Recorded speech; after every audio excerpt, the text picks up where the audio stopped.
Hello, myself Mufid, and this is Jojin. So we are actually coming from Fab Lab, Kerala. It's a part of Kerala Startup Mission.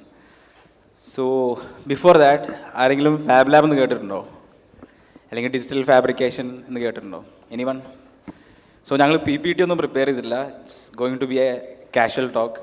അപ്പം എല്ലാവരും ശ്രദ്ധിച്ച് കേൾക്കുക, okay? കേട്ടിട്ടില്ല? So Jojin, ഫാബിനെ കുറിച്ചൊന്ന് പറഞ്ഞു കൊടുക്കാമോ? So നിങ്ങൾ 3D printing അല്ലെങ്കിൽ ഈ CNC കട്ടിങ് അങ്ങനെയൊക്കെ കേട്ടിട്ടുള്ള ആരെങ്കിലും ഉണ്ടോ? ജസ്റ്റ് ഒന്ന് നിങ്ങളുടെ ഒരു വൈബൊക്കെ മനസ്സിലാക്കാൻ ഉദ്ദേശിച്ചാണ്. ഓക്കെ, കുറച്ച് ആൾക്കാരുണ്ട്. ഓക്കെ, സോ ഫാബ് ലാബ് എന്ന് പറയുന്നത് ഒരു ഡിജിറ്റൽ ഫാബ്രിക്കേഷൻ ഫെസിലിറ്റിയാണ്. അപ്പോൾ നിങ്ങൾ കുറേ AI പറ്റിയൊക്കെ ഒരുപാട് കാര്യങ്ങൾ കേട്ടു, അല്ലെങ്കിൽ സോഫ്റ്റ്വെയറിനെ പറ്റി കുറേ കാര്യങ്ങളൊക്കെ മനസ്സിലാക്കി. പക്ഷെ നിങ്ങൾക്കൊരു പ്രൊഡക്റ്റ് ഉണ്ടാക്കണം എന്നുണ്ടെങ്കിൽ ഹെൽപ്പ് ചെയ്യാൻ പറ്റുന്ന കുറച്ച് കാര്യങ്ങളെ പറ്റിയാണ് ഞങ്ങളിവിടെ ചർച്ച ചെയ്യാൻ ഉദ്ദേശിച്ചത്. അപ്പോൾ അതിന് പറ്റിയ ഒരു സാധനമാണ് ഈ ഫാബ് ലാബ് എന്നും പറയുന്നത്. അപ്പോൾ നമ്മൾ ഉണ്ടാക്കുന്ന സാധനങ്ങൾ, ഇപ്പം നമ്മുടെ വീടുകളിലൊക്കെ ക്രാഫ്റ്റ് വർക്ക്ഷോപ്പൊക്കെ ചെയ്യുന്ന ആൾക്കാരുണ്ടായിരിക്കും, ചിലപ്പോൾ ചെറിയ ചെറിയ സാധനങ്ങളിൽ വീടുകളിൽ ഉണ്ടാക്കുന്ന ആൾക്കാരുണ്ടായിരിക്കും. അപ്പോൾ ആ സാധനങ്ങളൊക്കെ ഒരു പരിധി കഴിയുമ്പോൾ നമുക്ക് തന്നെ ഉണ്ടാക്കാൻ പറ്റാത്തൊരു സാഹചര്യം വരും. അതിന് ഒരുപക്ഷെ നമ്മുടെ ഐഡിയാസ് ആയിരിക്കില്ല അതിനെ കൺസ്ട്രെയിൻ ചെയ്യുന്നത്, അത് നമ്മുടെ ആക്സസിബിൾ ആയിട്ടുള്ള ടൂൾസ് ആയിരിക്കും.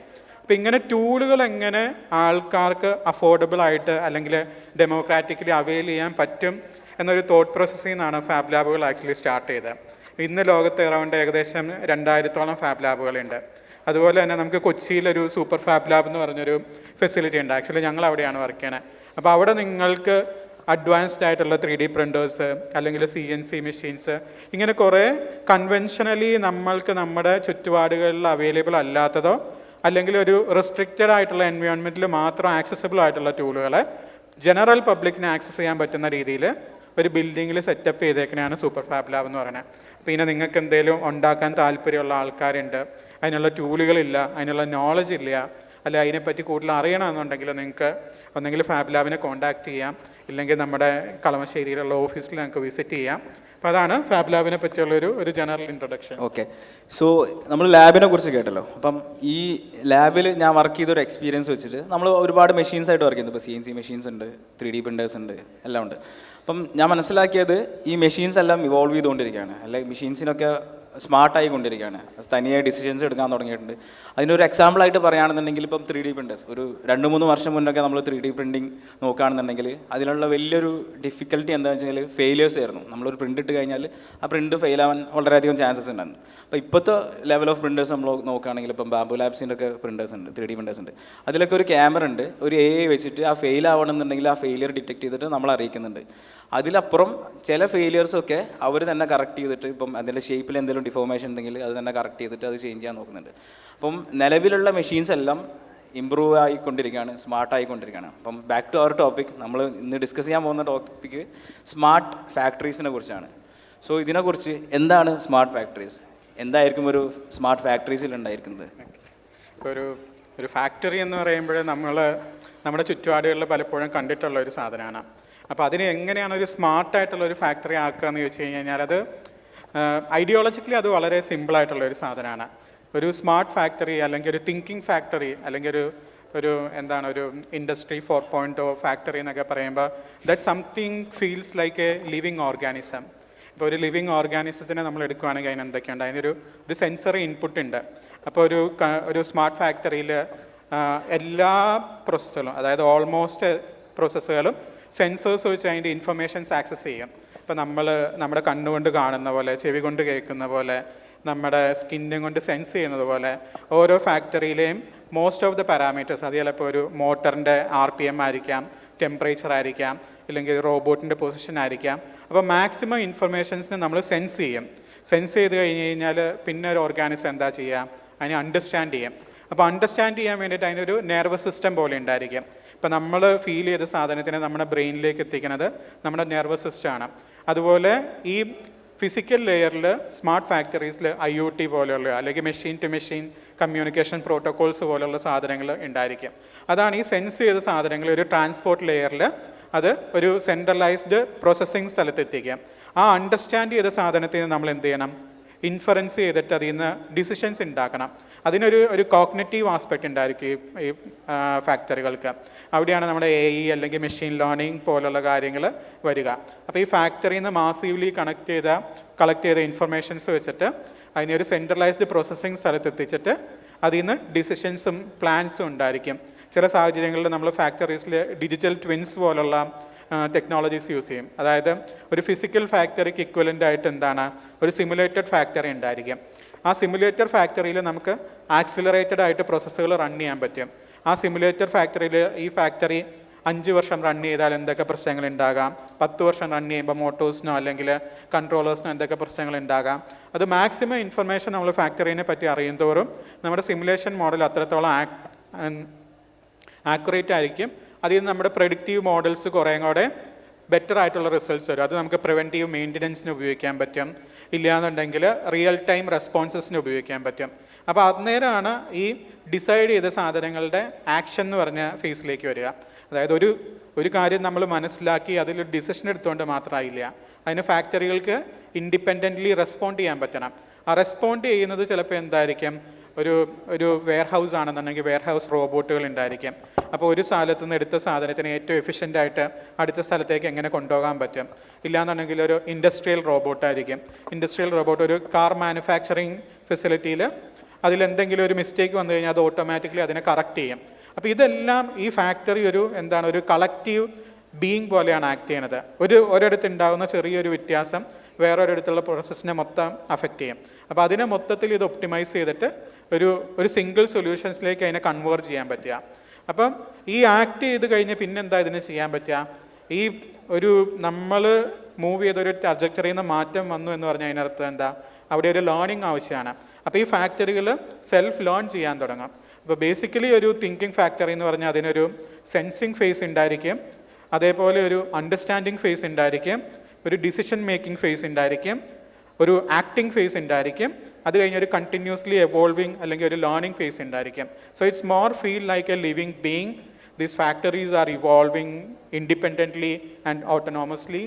ആൻഡ് അങ്ങനെയുള്ള ഒരു ഫാക്ടറിനെ നമുക്ക് വേണമെന്നുണ്ടെങ്കിൽ ഒരു തിങ്കിങ് ഫാക്ടറി എന്ന് വേണമെങ്കിൽ വിളിക്കാമെന്ന് എനിക്ക്. സോ ഇപ്പോൾ കറൻ്റ്ലി ഉള്ള മാനുഫാക്ചറിങ് എങ്ങനെയാണ് ഇവോൾവ് ചെയ്യുന്നത്? ഇപ്പോൾ നമുക്ക് വേണമെങ്കിൽ നാട്ടിലൊരു എക്സാമ്പിൾ വെച്ചിട്ട് പറയാം. ഇപ്പം നിലവിൽ കേരളത്തിലുള്ള ഒരു നോർമൽ ഒരു ചെറിയൊരു ഫാക്ടറി എടുക്കാം, അതെങ്ങനെയായിരിക്കും വർക്ക് ചെയ്യുന്നുണ്ടാവുക?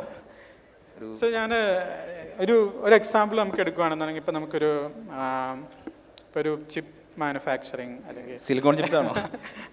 ഒരു സിലിക്കോൺ ചിപ്പ് അല്ല, നമ്മളിപ്പോൾ ഒരു വാഴയ്ക്ക പോലുള്ള അല്ല, നമ്മുടെ റീജിയണൽ ആയിട്ടുള്ള എൻ്റെ നാട്ടിലൊക്കെ, ഞാൻ ആക്ച്വലി തൊടുപുഴയിൽ നിന്നാണ് വരുന്നത്. അപ്പോൾ അവിടെ ആക്ച്വലി ഒരുപാട് മറ്റേ കപ്പ അല്ലെങ്കിൽ വാഴയ്ക്ക അങ്ങനെയുള്ള സാധനങ്ങളൊക്കെ മാനുഫാക്ചർ ചെയ്യുന്ന ചെറിയ ചെറിയ ഇൻഡസ്ട്രീസ് ഒരുപാടുണ്ട്. അപ്പം അവിടെ നമ്മൾ നോക്കുകയാണെന്നുണ്ടെങ്കിൽ ചിലപ്പോൾ ഒരു വീട്ടിലുള്ള ഒരു ചെറിയൊരു സംരംഭമായിട്ടായിരിക്കും അത് പലതും സ്റ്റാർട്ട് ചെയ്തിട്ടുള്ളത്. ചിലപ്പോൾ ഒരാൾ വീട്ടിലിരുന്ന് മാനുവലി അരിഞ്ഞ് ഒരു ചെറിയൊരു സെറ്റപ്പിൽ അതിനെ ഫ്രൈ ചെയ്ത് പാക്കേജ് ചെയ്ത് ഒരു ലോക്കലി ഉള്ള കുറച്ച് ആളുകൾക്ക് വിറ്റ ആ ഒരു രീതിയിലായിരിക്കും അത് ബിൽഡായി വന്നെ. ഇനി അതൊരു ബ്രാൻഡായിട്ട് കൺവേർട്ട് ചെയ്യുന്ന സമയമാകുമ്പോഴത്തേക്കും ഇതിനകത്തുള്ള ചില സാധ്യതകൾ അവർ ഓട്ടോമേറ്റ് ചെയ്യും. ഫോർ എക്സാമ്പിൾ, ഇപ്പോൾ ചിപ്സ് കൈകൊണ്ട് അരിയണതിന് ഒരു മെഷീൻ വെച്ചിട്ട് അരിയാൻ തുടങ്ങും. ആ അരിഞ്ഞ സാധനത്തിനെ ഫ്രൈ ചെയ്യണ ചിലപ്പോൾ ഒരു ഓട്ടോമാറ്റഡ് മെക്കാനിസം ആയിരിക്കാം, ചിലപ്പോൾ ഒരു ഫർണസോ അല്ലെങ്കിൽ ഓട്ടോമാറ്റിക്കലി അതിനെ കുറച്ചൊന്ന് ഷെയ്ക്ക് ചെയ്യാനോ അല്ലെങ്കിൽ മൂവ് ചെയ്യാനൊക്കെ പറ്റുന്ന മെക്കാനിസം ആയിരിക്കും. പാക്കേജിങ് കുറേ കൂടെ ഓട്ടോമേറ്റഡ് ആയിരിക്കും. സോ അങ്ങനെ കുറേ കാര്യങ്ങൾ നമ്മൾ ഓട്ടോമേറ്റ് ചെയ്യും. അതായത് നമ്മുടെ ഹ്യൂമൻ എഫോർട്ടിനെ അത് ഓട്ടോമേറ്റ് ചെയ്യും. പക്ഷേ ഇത് തമ്മിലൊരു ഡിസ്ക്രീറ്റ് സിസ്റ്റംസ് പോലെയാണ് വർക്ക് ചെയ്യണത്. ഒരാൾ ചെയ്യണത് മറ്റൊരാളെ ഡിപ്പെൻഡ് ചെയ്യുന്നില്ല. ഈ നമ്മുടെ സപ്ലൈ ചെയിനനുസരിച്ച് നമ്മുടെ പ്രൊഡക്ഷൻ ലൈനിനെ ഓട്ടോമാറ്റിക്കലി അഡ്ജസ്റ്റ് ചെയ്യാനായിട്ടുള്ള മെക്കാനിസം ഈ കൺവെൻഷണൽ ഫാക്ടറികളിലില്ല. അപ്പോൾ ആ ഒരു സാധനത്തിനെയാണ് ആക്ച്വലി ഒരു സ്മാർട്ട് ഫാക്ടറീസ് അഡ്രസ്സ് ചെയ്യാൻ ശ്രമിക്കുന്നത്. സോ ഇപ്പം ഇങ്ങനെ പറയുകയാണെന്നുണ്ടെങ്കിൽ നമുക്ക് വേണമെങ്കിൽ പറയാം, ഇപ്പം ചിപ്സിൻ്റെ ടേസ്റ്റ്, അപ്പോൾ ചിപ്സിൻ്റെ ടേസ്റ്റ് അതിനുള്ള ഡാറ്റ എടുത്ത് അല്ലെങ്കിൽ ഒരു റെസ്റ്റോറൻറ്റിൻ്റെ ഡാറ്റ എടുത്തിട്ട് നമുക്ക് വേണമെങ്കിൽ അതിൻ്റെ ഒരു ഫാമിങ്ങിൻ്റെ കാര്യങ്ങൾ കൺട്രോൾ ചെയ്യാൻ പറ്റും. അതെ. ഇപ്പം നമ്മളിപ്പോൾ ഒരു പൊട്ടറ്റോ ചിപ്സ് ഉണ്ടാക്കുകയാണ്. അപ്പോൾ അങ്ങനെയാണെന്നുണ്ടെങ്കിൽ കസ്റ്റമർ ഫീഡ്ബാക്ക് വന്നു. കസ്റ്റമർ ഫീഡ്ബാക്കിനകത്ത് അതിൻ്റെ ക്രിസ്പിനെസ്സിൽ വ്യത്യാസമുണ്ട്. അപ്പോൾ ഈ ക്രിസ്പിനെസ്സിൽ നമുക്ക് എന്ത് ചെയ്യാൻ പറ്റും, ഈ ഇൻഫർമേഷൻ നമുക്ക് ബാക്ക് ഡ്രൈവ് ചെയ്യാൻ പറ്റും. ആ മാനുഫാക്ചറിങ്ങിൻ്റെ ഓരോ ലെയറിലേക്കും നമുക്ക് ബാക്ക് ഡ്രൈവ് ചെയ്ത് അതിൻ്റെ ആ പെർഫെക്റ്റ് ക്രിസ്പിനെസ് ഉണ്ടാക്കാൻ വേണ്ടിയിട്ട് ഈ മെഷീൻസിനെ നമുക്ക് മോഡിഫൈ ചെയ്യാൻ പറ്റും. ഇപ്പം നമ്മളൊരു കൺവെൻഷണൽ ഇപ്പം നമ്മളൊരു ഇൻഡസ്ട്രിയൽ റെവല്യൂഷൻ എടുക്കുകയാണെന്നുണ്ടെങ്കിൽ, ഇപ്പോൾ ഒരു ഇൻഡസ്ട്രിയൽ സീറോ എന്നൊക്കെ പറയുന്നത് ആദ്യകാലത്ത് മനുഷ്യന്മാർ കൈകൊണ്ട് ഒരു ക്രാഫ്റ്റ്മാൻഷിപ്പും കൊണ്ട് സാധനങ്ങൾ ഉണ്ടാക്കിയിരുന്ന കാലഘട്ടമാണ്. ഇപ്പോൾ ഒരു കത്തിയാണെന്നുണ്ടെങ്കിൽ അത് അടിച്ച് ഒരു മെറ്റൽ പീസ് അടിച്ച് പരത്തി ഒരു കത്തി ഉണ്ടാക്കുക, ഒരു വാൾ ഉണ്ടാക്കുക. അത് കഴിഞ്ഞൊരു ഇൻഡസ്ട്രി 1 എന്നൊക്കെ പറയുമ്പോഴത്തേക്കും അതൊരു എന്താണ്, ഒരു മെക്കനൈസ്ഡ് പ്രൊഡക്ഷനിലേക്ക് വന്നു. മെക്കനൈസ്ഡ് പ്രൊഡക്ഷൻ എന്ന് പറയുമ്പോൾ അത് ഈ ഒരു വിൻഡ് ടർബൈനോ അല്ലാന്നുണ്ടെങ്കിൽ ഒരു വാട്ടർ വീലോ ഒക്കെ വെച്ച് ഒരു സെറ്റ് ഓഫ് ഒരു ലെയ്ത്തിനെയോ അല്ലെങ്കിൽ ഒരു ഹാമറിനെ ഓട്ടോമേറ്റ് ചെയ്തിട്ട് കുറേ കൂടെ പ്രൊഡക്ടിവിറ്റി ഇമ്പ്രൂവ് ചെയ്തു. ഇനി അതൊരു ഇൻഡസ്ട്രി 2.0 എന്നൊക്കെ പറയുമ്പോഴത്തേക്കും എന്താണ്, ഒരു ഇലക്ട്രിസിറ്റി ആൻഡ് മാസ് മാനുഫാക്ചറിങ്. ഇപ്പോൾ നമ്മൾ ഹെൻറി ഫോർഡിൻ്റെ ഒക്കെ ഫാക്ടറീസിനെ പറ്റി നമ്മൾ സ്കൂളുകളിൽ പഠിക്കാറുണ്ട്. സോ അവിടെ ആക്ച്വലി ഹാപ്പൻ ചെയ്യുന്നത് എന്താണെന്ന് വെച്ച് കഴിഞ്ഞാൽ, ഈ വിൻഡ് ടർബൈൻസും വാട്ടർ വീലും ഒക്കെ ഒരു ജോഗ്രഫിക്കൽ പൊസിഷനിലേക്ക് സെൻറ്റേഡ് ആയിരുന്നുണ്ടെങ്കിൽ ഇലക്ട്രിസിറ്റിയുടെ വരവോടെ നമുക്ക് ഫാക്ടറീസിനെ നമുക്ക് കുറേ കൂടെ കൺവീനിയൻ്റ് ആയിട്ടുള്ള സ്ഥലങ്ങളിലേക്ക് മാറ്റാൻ പറ്റി. അതേപോലെ തന്നെ ഒരു മാസ് മാനുഫാക്ചറിങ്, ഒരു അസംബ്ലി ലൈൻ പോലുള്ള സാധനങ്ങൾ ഉണ്ടാക്കാനായിട്ട് സാധിച്ചു. അത് കഴിഞ്ഞൊരു ഇൻഡസ്ട്രി 3.0 എന്നൊക്കെ പറഞ്ഞപ്പോഴത്തേക്ക് ഒരു മാസീവ് ഓട്ടോമേഷൻ അല്ലെങ്കിൽ ഒരു കമ്പ്യൂട്ടേഴ്സിൻ്റെ വരവുകളൊക്കെ മാനുഫാക്ചറിനെ ഒരേപോലെ അഫക്റ്റ് ചെയ്തു. കൂടുതൽ CNC മെഷീനുകൾ, അതായത് ഒരു സ്കിൽഡ് ലേബർ. ഇപ്പോൾ നിങ്ങൾ ഇൻഡസ്ട്രി 0.0 തൊട്ട് ഒരു 3.0 വരെ എടുക്കുകയാണെന്നുണ്ടെങ്കിൽ അത് ആക്ച്വലി ഒരു ഹ്യൂമൻ കപ്പാസിറ്റി, അതായത് ഒരു ഫിസിക്കൽ വർക്ക് ചെയ്യാനുള്ള ഒരു മനുഷ്യൻ്റെ കഴിവിനെയാണ് റീപ്ലേസ് ചെയ്തുകൊണ്ടിരുന്നത്. കൂടുതൽ പ്രൊഡക്റ്റീവ് ആകാൻ പറ്റുക, കൂടുതൽ ക്രിയേറ്റീവായിട്ടുള്ള സാധനങ്ങൾ ഉണ്ടാക്കാൻ പറ്റുക. സോ ആ ഒരു രീതിയിലായിരുന്നു. അപ്പോൾ ഇൻഡസ്ട്രി 4.0 തൊട്ട് നമ്മൾ എടുക്കുകയാണെന്നുണ്ടെങ്കിൽ അത് നമ്മുടെ ഒരു കോഗ്നിറ്റീവ് കപ്പാസിറ്റി അല്ലെങ്കിൽ നമ്മുടെ ക്രിയേറ്റീവ് സൈഡിനെയും കൂടെ ഫാക്ടറീസ് എങ്ങനെ റീപ്ലേസ് ചെയ്യുക എന്നുള്ള രീതിയിലാണ്. അപ്പം അതാണ് ഈ തിങ്കിങ് ഫാക്ടറീസ് പോലുള്ള സാധനങ്ങൾ കുറേ കൂടെ ചെയ്യാൻ പറ്റുന്നത് അല്ലെങ്കിൽ ചെയ്യുന്നതെന്ന് എനിക്ക് തോന്നുന്നു. അപ്പോൾ എനിക്ക് തോന്നുന്നത് ചുരുക്കി പറയുകയാണെന്നുണ്ടെങ്കിൽ ഇപ്പം കൺട്രോൾ സിസ്റ്റംസ് ആയിരുന്നു ആദ്യം ഫാക്ടറിയിലുണ്ടായിരുന്നത്, അത് മാറ്റിയിട്ട് ലേണിംഗ് സിസ്റ്റംസ് ആയിട്ട് മാറിയിട്ടുണ്ടെന്നല്ലേ. അതെ അതെ. അപ്പോൾ അതായത് പണ്ടൊക്കെ നമ്മൾ മെഷീൻസ് അല്ലെങ്കിൽ ഫാക്ടറിയിലെ സാധനങ്ങൾ നമ്മളായിരുന്നു കൺട്രോൾ ചെയ്യുന്നത്. ഇപ്പം മെഷീൻസ് തന്നെ അത് പഠിച്ചിട്ട് ലൈക്ക് അഡാപ്റ്റ് ചെയ്തിട്ട് തനിയെ ഡിസിഷൻ എടുക്കുന്ന രീതിയിലേക്ക് മാറുന്നുണ്ട്. അപ്പോൾ ഇതിലേക്ക് എനിക്കൊരു ആഡ് ചെയ്യാനുള്ളത്, ഇപ്പം നിങ്ങൾ ഇത്രയും കാര്യങ്ങൾ കേട്ട് കഴിഞ്ഞാൽ ഇതൊക്കെ ലൈക്ക് വളരെ യൂട്ടോപ്യൻ കൺസെപ്റ്റ് ആണെന്നുള്ള രീതിയിലൊക്കെ ആയിരിക്കും ഇതൊക്കെ ഇപ്പം നിലവിൽ ലോകത്ത് നടക്കുന്നുണ്ടോ എന്നൊക്കെ. അപ്പം അതിനൊരു എക്സാമ്പിളായിട്ട് ആഡ് ചെയ്യാനുള്ള ഒരു സെല്ലർ ഫീൽഡ് എന്നുള്ളൊരു കമ്പനി ഉണ്ട്. അപ്പോൾ ഞങ്ങളെ കൂടെ മുന്നേ വർക്ക് ചെയ്തിരുന്നത് നമ്മളൊരു കൊളീഗ് ഇപ്പം കറൻറ്റ്ലി അവിടെ വർക്ക് ചെയ്യുന്നുണ്ട്. അത് ആക്ച്വലി ഒരു 3D പ്രിൻറ്റഡ് ഷൂ വിൽക്കുന്ന ഒരു കമ്പനിയാണ്. അപ്പം അവരുടെ വെബ്സൈറ്റിൽ പോയി കഴിഞ്ഞാൽ നിങ്ങൾക്ക് നിങ്ങളെ കാല് സ്കാൻ ചെയ്യാം, എന്നിട്ട് അത് അപ്ലോഡ് ചെയ്ത് കഴിഞ്ഞാൽ നിങ്ങളെ കാലിന് ഇണങ്ങിയ ഒരു ഷൂ അവർ ഡിസൈൻ ചെയ്ത് തരും. അപ്പോൾ നമുക്ക് അതിനെ ഏത് ഷേപ്പ് വേണമെന്നുള്ള കാര്യങ്ങളൊക്കെ നമുക്ക് സെലക്ട് ചെയ്യാം. ഈ ഷൂ എന്നിട്ട് അവർ 3D പ്രിൻറ്റ് ചെയ്തിട്ട് നമുക്ക് തിരിച്ചയച്ചു തരും. അപ്പം ഇതൊക്കെ ഒരു കസ്റ്റമൈസ്ഡ് മാനുഫാക്ചറിങ് അല്ലെന്നുണ്ടെങ്കിൽ ഒരു തിങ്കിങ് ഫാക്ടറി എന്നുള്ള രീതിയിലൊക്കെ നമുക്ക് ഇതിനെ കണക്കാക്കാൻ പറ്റും. അല്ല, അതിന് ഏറ്റവും എവിഡൻ്റ് ആയിട്ടുള്ള അല്ലെങ്കിൽ ഒബ്സർവബിൾ ആയിട്ടുള്ള ഒരു എക്സാമ്പിൾ എന്ന് പറഞ്ഞു കഴിഞ്ഞാൽ ഇപ്പം നമ്മുടെ ഇൻവിസിബിൾ അലൈനേഴ്സ്, അത് ഭയങ്കര ഡെൻകെയർ എന്നുള്ള ഒരു കമ്പനി, ഡെൻകെയർ പോലുള്ള കമ്പനീസ് ഉണ്ട്. സോ അവർ ആക്ച്വലി ഈ കസ്റ്റമൈസേഷൻ, പേഴ്സണലൈസ്ഡ് മാനുഫാക്ചറിങ് എന്നൊക്കെ അതിനെ ഒരു വേറൊരു ലെവലിലേക്ക് കൊണ്ടുവന്നിട്ടുള്ള കേരളത്തിൽ നിന്നുള്ള കമ്പനികളാണ്. അപ്പോൾ നമ്മൾക്കും ഇത്തരം കാര്യങ്ങൾ ഇവിടെ പോസിബിൾ ആണെന്നുള്ളതിന് എക്സാമ്പിൾസ് ആണ് എനിക്കത് തോന്നാറുണ്ട്. അപ്പം ഇതിൻ്റെ കൂടെ ആഡ് ചെയ്യേണ്ടത് ഒരു പേഴ്സണൽ മാനുഫാക്ചറിങ് എന്നുള്ളൊരു കാര്യം. അതായത് ഇപ്പം മാനുഫാക്ചറിങ് പണ്ട് സ്കെയിലായിരുന്നു നടന്നിരുന്നത്. ഇപ്പം ഡീസെൻട്രലൈസ് ചെയ്യുന്നതാണ് നമ്മൾ ഇനി ലൈക്ക് ഭാവിയിൽ കാണുമ്പം മാനുഫാക്ചറിങ് ഡീസെൻട്രലൈസ്ഡ് ആവുമെന്നാണ് ഈ ലൈക്ക് എക്സ്പേർട്സ് ഒക്കെ പറയുന്നത്. അപ്പം അതിന് കൂടെ ആഡ് ചെയ്യാനുള്ളത്, ഇപ്പം നിങ്ങളൊരു ചിന്തിച്ചു നോക്കുക, ഒരു 10 വർഷം മുന്നോട്ട് പോയിട്ട് ഇപ്പം നിങ്ങളുടെ വീട്ടിലിങ്ങനെ ഇരിക്കുന്ന സമയത്ത് ഒരു എക്സാമ്പിളിനൊരു നിങ്ങളൊരു കെറ്റലിൻ്റെ ഹാൻഡിൽ പൊട്ടിപ്പോയി. അപ്പോൾ നിങ്ങൾ എന്ത് ചെയ്യുക? അപ്പോൾ നോർമലി നമ്മളാണെന്നുണ്ടെങ്കിൽ കടയിൽ പോയിട്ട് വേറെ കെറ്റൽ വാങ്ങിയിട്ട് വരും. അപ്പോൾ ഭാവിയിൽ വരാൻ പോകുന്നത് നമ്മൾ ഈ പേപ്പറിൽ ഫോട്ടോസ്റ്റാറ്റൊക്കെ പ്രിൻറ്റ് ചെയ്യുന്ന പോലെ എല്ലാവരും വീട്ടിൽ പ്രിൻ്റർ ഉണ്ടാവാം, അല്ലാന്നുണ്ടെങ്കിൽ തൊട്ടടുത്തൊരു പ്രിൻറ്റിങ് ഷോപ്പ് ഉണ്ടാവാം. അവിടെ പോയിട്ട് നിങ്ങൾക്ക് എന്ത് ചെയ്യാം? ഈ ഹാൻഡിൽ പ്രിൻറ്റ് ചെയ്തിട്ട് വാങ്ങാം. അപ്പോൾ നമ്മളെ ഫോണിൽ നമുക്ക് ലൈക്ക് ബ്രൗസ് ചെയ്യാം, ഏത് ടൈപ്പ് ഓഫ് ഹാൻഡിൽ വേണം, ഏത് ടൈപ്പ് ഓഫ് ഇത് വേണമെന്ന് പറഞ്ഞിട്ട് നമുക്കത് ഡൗൺലോഡ് ചെയ്തിട്ട് നമ്മൾ പ്രിൻ്ററിൽ പ്രിൻറ്റ് ചെയ്തിട്ട് നമുക്ക് റീപ്ലേസ് ചെയ്യാം. അതുപോലെ നമ്മളെ വീട്ടിൽ ആവശ്യമായ പല സാധനങ്ങളും വേണമെങ്കിൽ നിങ്ങളുടെ വീട്ടിലെ പ്രിൻ്ററിൽ പ്രിൻറ്റ് ചെയ്തിട്ട് യൂസ് ചെയ്യാം. ഇപ്പോൾ കറൻ്റ്ലി തന്നെ എനിക്ക് തോന്നുന്നത് ബാംബു ലാബ്സിൻ്റെ, പ്രൂസേൻ്റെ ഒക്കെ അവരുടെ വെബ്സൈറ്റിൽ പോയി കഴിഞ്ഞാൽ നിങ്ങൾ ദൈനംദിന ജീവിതത്തിൽ യൂസ് ചെയ്യുന്ന കുറേ സാധനങ്ങൾ നമുക്ക് ഡൗൺലോഡ് ചെയ്തിട്ട് പ്രിൻറ്റ് ചെയ്ത് യൂസ് ചെയ്യാം. നമുക്ക് അതുകൊണ്ട് എന്താ, ഒരു ലാർജ് കമ്പനിയിൽ നമ്മൾ റിലൈ ചെയ്യേണ്ട ആവശ്യമില്ല അല്ലേ. സോ നമുക്ക് ഈ ഇത് മൊത്തം ഒരു ഡിജിറ്റൽ മാനുഫാക്ചറിങ് അല്ലെങ്കിൽ അതിലേക്ക് എങ്ങനെ കണക്ട് ചെയ്യാൻ പറ്റും ഒരു തിങ്കിങ് ഫാക്ടറി എന്നുള്ള കാര്യത്തിനെ? സോ ഡിജിറ്റൽ ഫാബ്രിക്കേഷൻ എന്താണെന്ന് എത്ര പേർക്ക് അറിയാം എന്ന് എനിക്കറിയില്ല. പക്ഷെ അത് വളരെ സിമ്പിളായിട്ടുള്ള ഒരു കൺസെപ്റ്റാണ്. ഇപ്പം നമ്മളൊരു 3D പ്രിൻ്റർ എടുത്തു കഴിഞ്ഞ് കഴിഞ്ഞാൽ ഒരു ഡിജിറ്റൽ മാനുഫാക്ചറിങ് ടൂളാണ്. അപ്പോൾ അതിൻ്റെ ഫണ്ടമെൻ്റൽ ആയിട്ടുള്ള ഒരു ഫിലോസഫി എന്ന് പറഞ്ഞു കഴിഞ്ഞാൽ ഭയങ്കര സിമ്പിളാണ്. ഇപ്പം നമ്മളൊരു കൺവെൻഷണൽ മാനുഫാക്ചറിങ് എടുക്കുകയാണെന്നുണ്ടെങ്കിൽ ഒരു ആർട്ടിസ്റ്റ് ഒരു പ്രതിമ ഉണ്ടാക്കുകയാണെന്നുണ്ടെങ്കിൽ അത് ആക്ച്വലി ആ പ്രതിമ ആളുടെ മനസ്സിലാണ് ഇരിക്കുക. ആ മനസ്സിലിരിക്കുന്ന പ്രതിമേനെ ഒരാൾ ചെറിയ ഹാൻഡ് ടൂൾസ് ഉപയോഗിച്ച് കൈകൊണ്ട് ഫാബ്രിക്കേറ്റ് ചെയ്തെടുക്കുകയാണ് ചെയ്യണേ. ഈ ഡിജിറ്റൽ ഫാബ്രിക്കേഷൻ എന്ന് പറയുമ്പോൾ അത് ആക്ച്വലി ഒരു കമ്പ്യൂട്ടർ ആയിരിക്കും ഈ പ്രോസസ്സുകൾ ചെയ്യുന്നത്. അതേപോലെ ഈ കമ്പ്യൂട്ടറിന് ഈ ഇൻഫർമേഷൻ ഷെയറബിൾ ആയിരിക്കും. ഇപ്പം നമ്മൾ CAD എന്നൊക്കെ പറഞ്ഞപ്പോൾ നിങ്ങൾ 3D മൂവികളൊക്കെ കണ്ടിട്ടുണ്ടായിരിക്കും. അതിനകത്ത് ക്യാരക്ടേഴ്സിനെ ബിൽഡ് ചെയ്യണത് ഡിഫറെൻറ്റ് CAD സോഫ്റ്റ്വെയറുകൾ ഉപയോഗിച്ചാണ്. ഇപ്പം 3ds Max, ബ്ലെൻഡർ അങ്ങനെയുള്ള ടൂളുകളൊക്കെയാണ് ഈ മൂവി ഇൻഡസ്ട്രിയിൽ CAD ആപ്ലിക്കേഷൻസിന് വേണ്ടിയിട്ട് ഉപയോഗിക്കുന്നത്.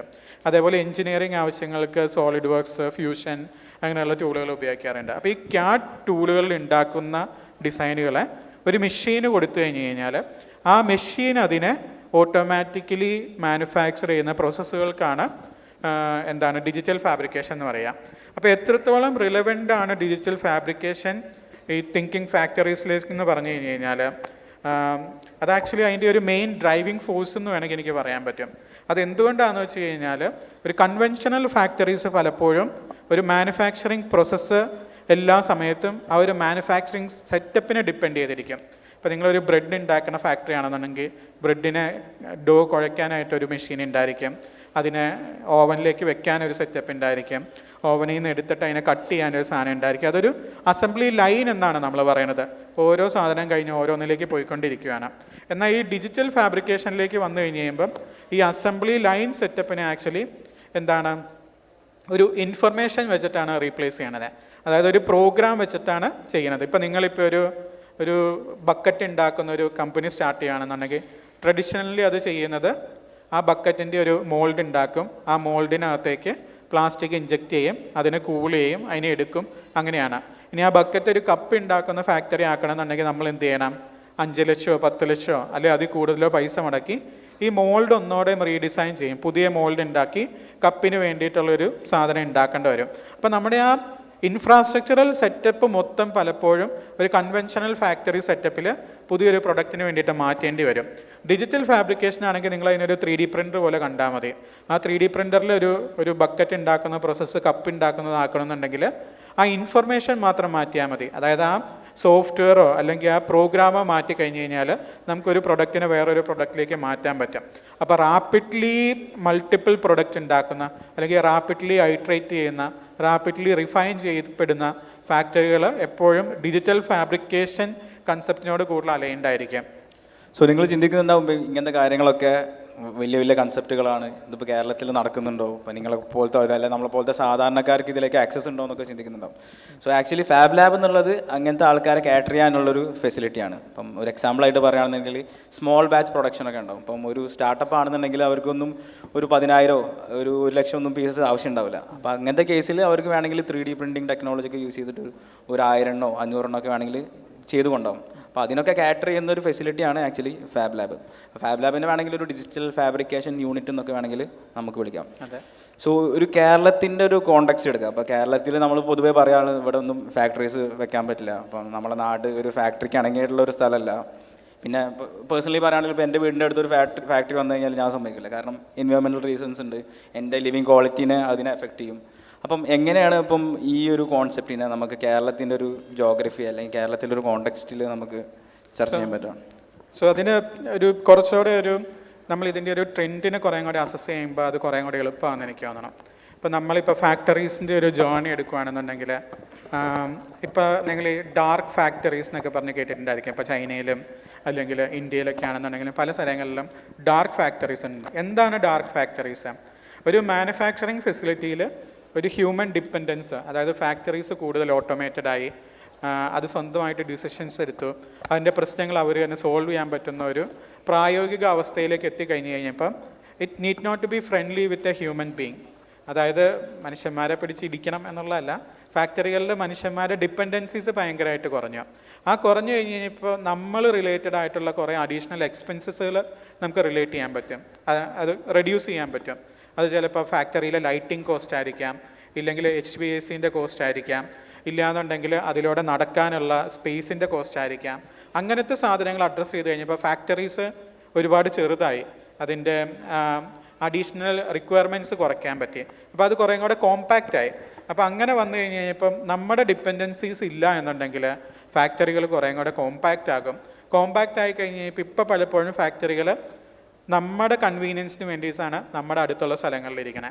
അപ്പോൾ ആ ഒരു ഡിപ്പെൻഡൻസി ഇല്ലാതാകും. നിങ്ങൾക്ക് വേണമെങ്കിൽ കടലിൽ ഫാക്ടറികൾ ഡിപ്ലോയ് ചെയ്യാം, അല്ലെങ്കിൽ കുറേ കൂടെ റിസോഴ്സസ് കൂടുതലുള്ള സ്ഥലങ്ങളിലേക്ക് നിങ്ങൾക്ക് മാറ്റാം. കുറേ ജിയോ തെർമൽ സാധനങ്ങളുള്ള സ്ഥലത്തേക്ക് വേണമെങ്കിൽ എനർജി എഫിഷ്യൻസിക്ക് വേണ്ടി ചെയ്യാൻ പറ്റും.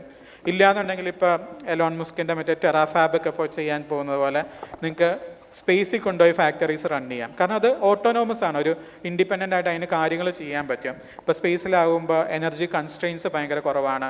Solar panels 5 to 6 times more efficient ആണ്. അപ്പോൾ കൂടുതൽ എനർജീസ് ഉണ്ട്. അപ്പോൾ നമ്മുടെ അടുത്തുള്ള ഈ ഫാക്ടറികളുടെ എവല്യൂഷൻ അത് രണ്ട് രീതിയിലായിരിക്കും എന്നാണ് എനിക്ക് തോന്നുന്നത്.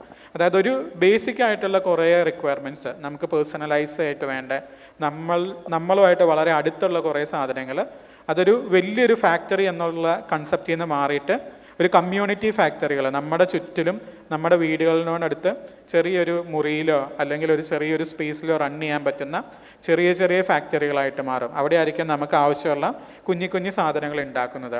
നമ്മൾക്ക് കുറേ റെയർലി യൂസ് ചെയ്യേണ്ട വരുന്ന അല്ലെങ്കിൽ കുറേ അധികം എഫോർട്ട് എടുക്കേണ്ട സാധനങ്ങൾ ഇതേപോലെ ഒരു റിമോട്ടായിട്ടുള്ള സ്ഥലങ്ങളിലോ അല്ലെങ്കിൽ മോർ അപ്രോപ്രിയേറ്റ് ആയിട്ടുള്ള സ്ഥലങ്ങളിലേക്ക്, അങ്ങനെയാണ് എനിക്ക് പറയാൻ പറ്റുക. കാരണം ഒരു റീസൺ ഉണ്ടായിരിക്കും, ഒന്നെങ്കിൽ എനർജി ആയിരിക്കാം അല്ലെങ്കിൽ സ്പേസ് ആയിരിക്കാം, അതിനെ മോർ അപ്രോപ്രിയേറ്റ് ആയിട്ടുള്ള സ്ഥലങ്ങളിലേക്ക് മാറ്റപ്പെടും. അപ്പോൾ ഈ ഒരു സാഹചര്യം ആക്ച്വലി കേരളത്തിന് ഭയങ്കര ബെനിഫിഷ്യലാണെന്ന് എനിക്ക് തോന്നിയിട്ടുണ്ട്. കാരണം നമ്മൾക്ക് ലാർജ് സ്കെയിൽ ഇൻഫ്രാസ്ട്രക്ചറിനേക്കാളും നമ്മൾ കുറേ കൂടെ ക്രിയേറ്റീവാണ്, നമ്മൾ കുറേ കൂടെ എഡ്യൂക്കേറ്റഡ് ആണ്. What we are limiting our capacity is that having the right tools near us. So ആ ഒരു സാധനത്തിനെ അഡ്രസ്സ് ചെയ്യാനായിട്ട് ഈ ഒരു transition of technology and factories helpful ആകുമെന്ന് എനിക്ക് തോന്നുന്നുണ്ട്. കാരണം നമ്മൾക്ക് വേണ്ട ആവശ്യമുള്ള ചെറിയ സാധനങ്ങൾ നമ്മുടെ ചുറ്റുപാടിലുള്ള കുഞ്ഞു ഫാക്ടറികളിൽ ഉണ്ടാക്കാൻ പറ്റും. ഒരു സർക്കുലർ എക്കണോമിയോ അല്ലെങ്കിൽ ഒരു സപ്ലൈ ചെയിൻ ഡിപ്പെൻഡൻസിയിൽ നിന്ന് മാറിയിട്ട് കുറേ കൂടെ ഡിസൈൻ ഡിപ്പെൻഡൻസിയിൽ, ഇപ്പോൾ US-ലോ അല്ലെങ്കിൽ വേറൊരു രാജ്യത്തോ ഡിസൈൻ ചെയ്യുന്ന ഒരു സാധനം നമ്മുടെ നാട്ടിൽ മാനുഫാക്ചർ ചെയ്ത് നമുക്ക് തന്നെ ഉപയോഗിക്കാൻ പറ്റുന്ന രീതിയിലേക്ക്, അതായത് ജോമെട്രിക്കൽ അല്ലെങ്കിൽ ജോഗ്രഫിക്കൽ ബൗണ്ടറീസിന് പുറത്തേക്ക് നമുക്ക് സാധനങ്ങളെ കൊണ്ടുവരാൻ, ഡിജിറ്റലി കൊണ്ടുവന്നിട്ട് അത് മാനുഫാക്ചർ ചെയ്യാൻ പറ്റുന്ന മൈക്രോ എക്കോസിസ്റ്റംസ് ആയിട്ട് കേരളം മാറും. അപ്പോൾ അത് നമ്മുടെ പല ബിസിനസ്സുകളെ അത് ഓഗ്മെൻറ്റ് ചെയ്യാൻ പറ്റുമെന്ന് എനിക്ക് തോന്നുന്നു. ഇപ്പോൾ ഡെൻകെയർ അതിനൊരു എക്സാമ്പിളാണ്. അല്ലെങ്കിൽ 3D പ്രിൻ്റ് ചെയ്ത് ചെറിയ ചെറിയ സാധനങ്ങൾ ഉണ്ടാക്കി കൊടുക്കുന്ന ഒരുപാട് കുഞ്ഞ് സ്റ്റാർട്ടപ്പുകൾ കേരളത്തിൽ വരുന്നുണ്ട്. അതിനുള്ള റിക്വയർമെൻറ്റ്സ് ഒരുപാട് വരുന്നുണ്ട്. അപ്പോൾ അതൊരു പോസിറ്റീവ് ചേഞ്ച് ആയിട്ട് എനിക്ക് തോന്നുന്നു. നമുക്കിത് കൺക്ലൂഡ് ചെയ്യുകയാണെന്നുണ്ടെങ്കിൽ ഇപ്പം മാനുഫാക്ചറിങ് പോകുന്നത്, future of manufacturing is in the direction of distribution. അങ്ങനെയാണെന്നുണ്ടെങ്കിൽ കേരളത്തിൻ്റെ സ്കില്ല് വരുന്നില്ല, കേരളം കേപ്പബിൾ ആവുന്നത് ഒരു network intelligence of the people, അല്ലെങ്കിൽ ഒരു ജനങ്ങളുടെ ഒരു നെറ്റ്വർക്ക്ഡ് ഇൻ്റലിജൻസിലായിരിക്കും നമ്മളിനി ഒരു ഭാവി കാണുന്നുണ്ടാവുക. സോ അതിൻ്റെ കേസിൽ നമ്മൾ ഫാബ് ലാബിൽ ഒരു പ്രോഗ്രാം ഉണ്ട്, ഫാബ് അക്കാഡമി എന്ന് പറഞ്ഞിട്ട്. അപ്പം ഇതുപോലത്തെ സ്കിൽസൊക്കെ നിങ്ങൾക്ക് പഠിക്കാൻ താല്പര്യമുണ്ടെന്നുണ്ടെങ്കിൽ നിങ്ങൾക്ക് വേണമെങ്കിൽ ആ പ്രോഗ്രാം ജോയിൻ ചെയ്യാം. സോ നമ്മളൊരു ഷോർട്ട് വീഡിയോ വേണമെങ്കിൽ പ്ലേ ചെയ്യാം, ഇപ്പം നമ്മൾ പ്രീവിയസ് ബാച്ചിൻ്റെ വീഡിയോ. അപ്പം if anyone is interested you can join it. അതുപോലെ ആർക്കെങ്കിലും ക്വസ്റ്റ്യൻസ് ഉണ്ടെന്നുണ്ടെങ്കിൽ അതിനുശേഷം ചോദിക്കാം. Thank you. Thank you, and we will be playing the video. So that's it. Over to the video wall, and please stay back, both of you, please.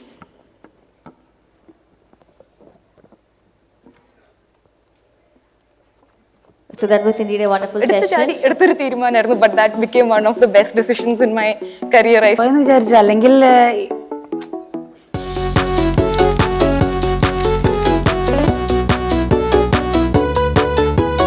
It's been a tough year for me.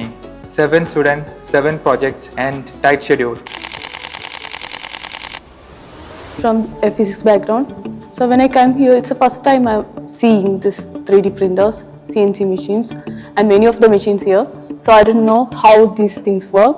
I was very confused, I was anxious. CAD softwares were very new to me. I have seen those, but in my college days, but I had never used those kind of things. Electronics was A bit difficult for me. Practical oriented education എന്ന് പറയുമ്പോഴത്തേന് എന്നെ എപ്പോഴും motivate ചെയ്യുന്നൊരു സാധനമായിരുന്നു. ഇപ്പം ഈ ബിടെക്കിൽ തന്നെ നമ്മൾ ഏറ്റവും കൂടുതൽ ലാക്ക് ചെയ്യുന്നൊരു സാധനം അതാണെന്ന് എനിക്ക് തോന്നിയിട്ടുണ്ട്. There used to be a spark whenever I used to create things.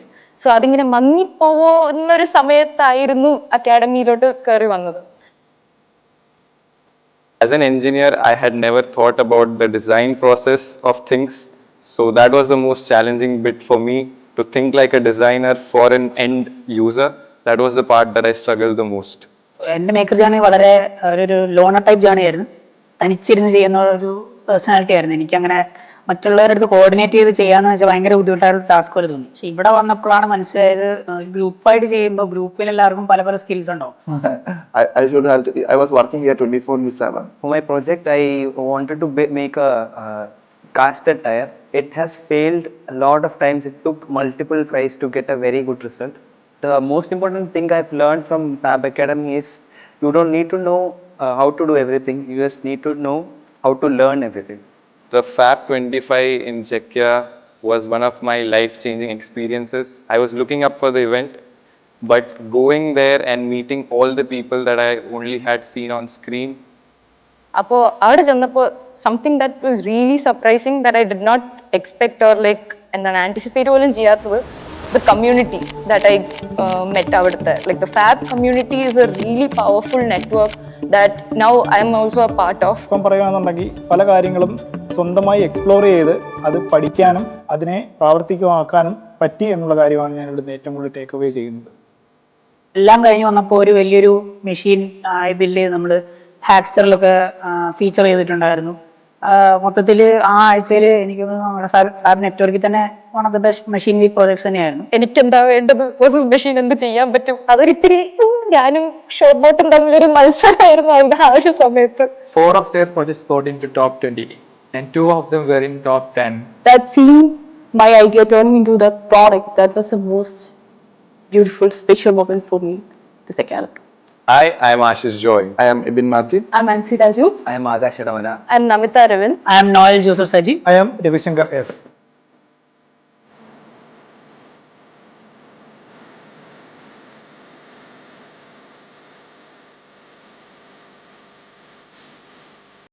So that was all about the Fab community. So hats off to this, to building this wonderful community. So both of you, can you please be in the center of the stage?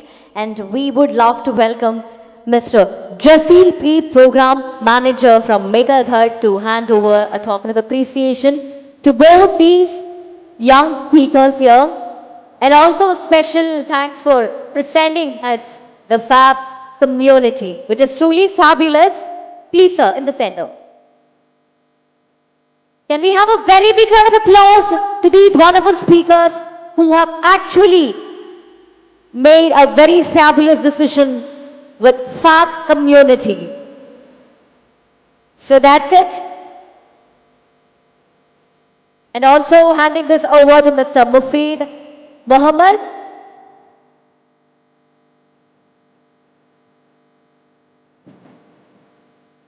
Thank you so much for joining. Mr. Mufid.